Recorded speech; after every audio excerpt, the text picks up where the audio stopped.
For cheap gold, items and other boosts for Diablo 4, visit aoeah.com. Check out the link in the description, you get 3% off with the code ARIAT. Hello and welcome everybody. In this guide I show you my new superior double swing build, which now also is optimized for PvP. With only few effort you can easily reconfigure him to PvE and run T100 dungeons, because in general this build has the same advantages that made my other build. But for competing with the most dangerous PvP opponents, we will do several things different here. I know the season is over, the hearts will disappear and new seasonal effects will come.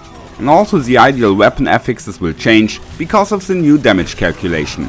But here we talk about important basics and special tricks that everyone who wants to build a strong PvP Barb should know. Let's start with the skill tree. SP4 lunging strike at level 1 with the first enhancement and violent double swing gets maximized. At the defensive skills, rallying cry, iron skin and challenging shout each at level 1 and with the tactical improvement.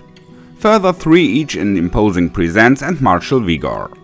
We take war cry with 1 point and the first enhancement and also 3 each into the passive skills swiftness, booming voice and aggressive resistance. Raid leader gets 2 points.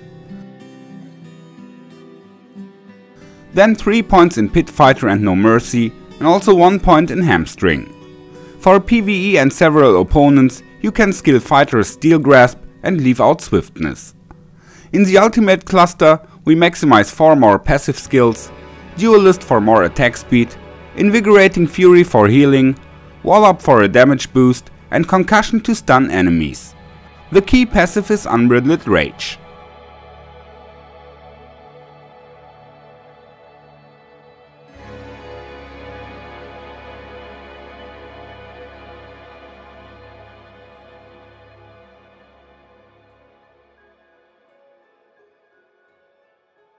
In the expertise, the bonuses for the weapons you use will work automatically.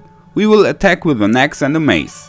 We activate the two-handed axe mastery, so we will need to bring it to level 10 too. Now the Paragon System. In the starting board still the glyph Wrath, and of course we take all the max life nodes. Then comes Flawless Technique with the glyph Martial, so we boost the blue damage reduction nodes here.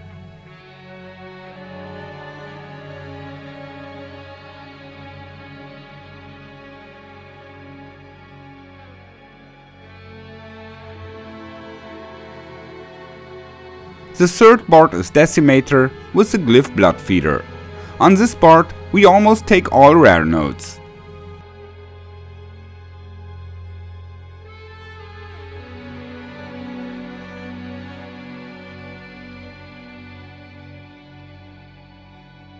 Then Hemorrhage with the glyph Cleaver, that's fine because we use an axe. I added this board for further damage reduction against bleeding enemies and against overtime damage. So that's nice when fighting poison rogues or firewall mages. Number 5 is Carnage with the glyph Ambidextrous, so much close damage reduction again.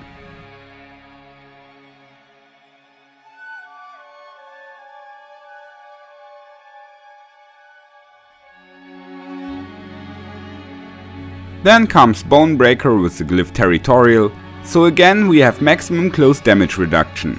That's great when dueling other barbs. The last board is a Joker, so you can switch between different settings here. My PvP basic setting is the board Blood Rage to sock the glyph Imbiber and for getting even more damage reduction from bleeding enemies. For PvE you can just take the Warbringer board instead, because the node Hungering Fury will help with the resources there. Also you have points left to skill Pillage on the Decimator board. When leaving away the last board, you could also spend the points in the first boards. On Flawless Technique you could still take the unique node or more armor.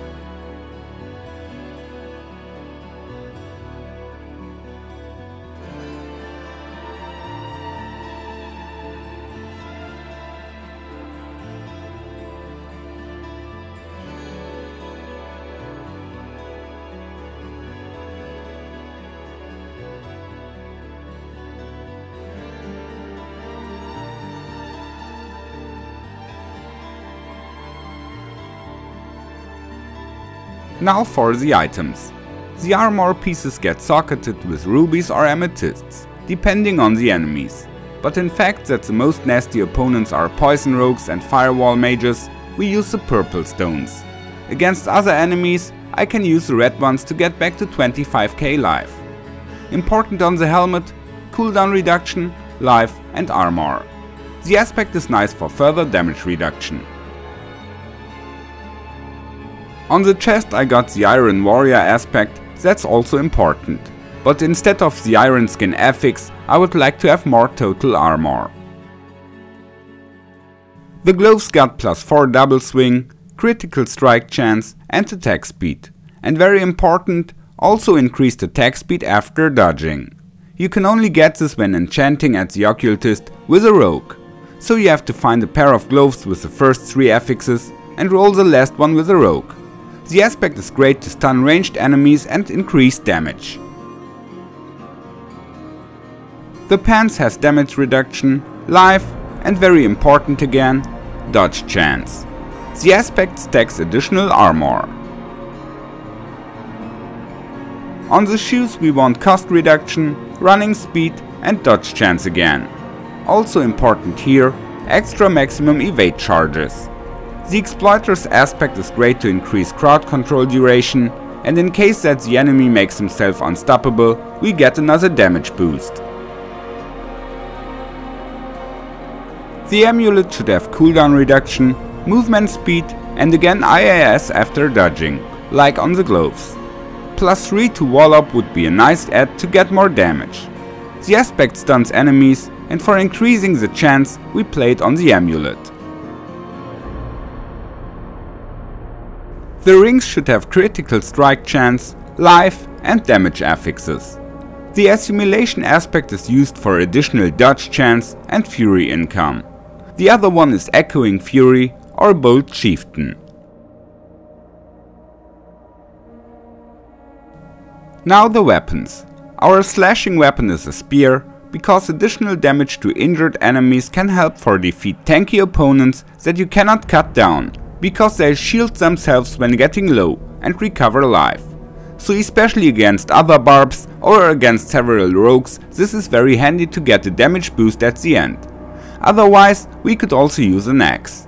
On the two-handed weapons I play Edgemaster and Accelerating aspect. On the one-handed weapons I play the Rapid aspect because we also work a lot with Lunging Strike and Berserk Gripping. Just as mentioned, the weapons are an axe and a mace. Some people also play with 2 maces. Looking at the affixes, we won't need that much critical strike and vulnerable damage in the future, so maybe go for core skills and close damage instead. But all stats and strength are still nice, especially to unlock the Paragon requirements. Here are the statistics. 22,000 life with amethysts, using rubies it would be 25,000. The damage is okay, but especially strong are the defensive stats. We got so many damage reduction and also over 20% dodge chance. With the ring aspect we get to almost 30%. That means we will dodge every third hit at the end. For changing to PvE I got a 5-point checklist. Change the last board to Warbringer and add the notes with Fury per kill. Change the glyph cleaver to Seething. Change the gems from purple to red. Skill fighter Steel Grasp. And of course also change some gear. We want to play the unique sword again in PvE, then we automatically also have the sword mastery. And also we want to have cost reduction on the amulet and resource generation on the rings. So all in all I changed 7 items. Like this, my Barb can run T100 nightmare dungeons as easy as before. The different settings are explained in my first double swing Barb guide. For further PvE details and gameplay you should watch it. Here we look at some PvP gameplay now.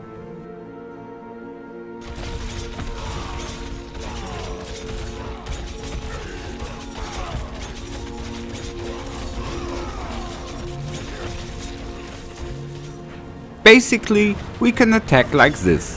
Hold down Lunging Strike all the time and click double swing in between. So it's also easy to follow escaping enemies. An important point are the cooldowns, don't waste them.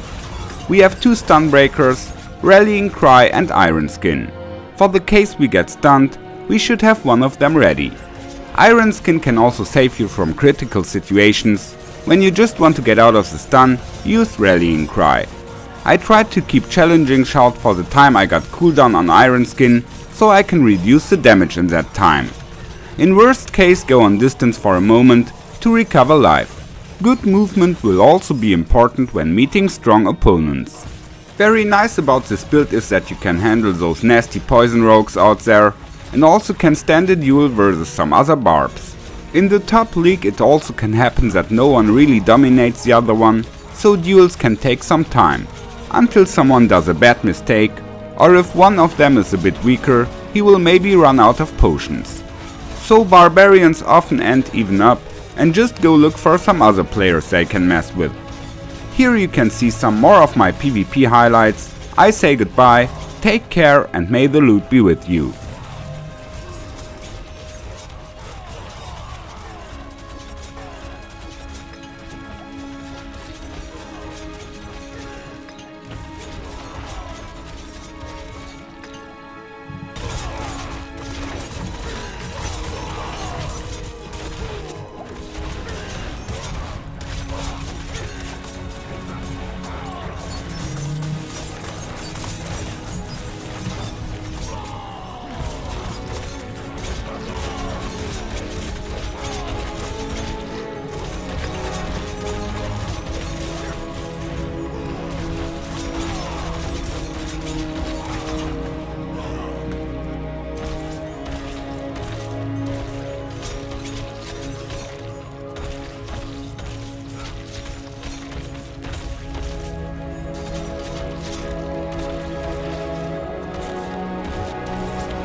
Mann, der schubst mich immer um, der Spaß. Ich schubst ihn um. Ja, Mann.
Follow me. Thanks. Goodbye.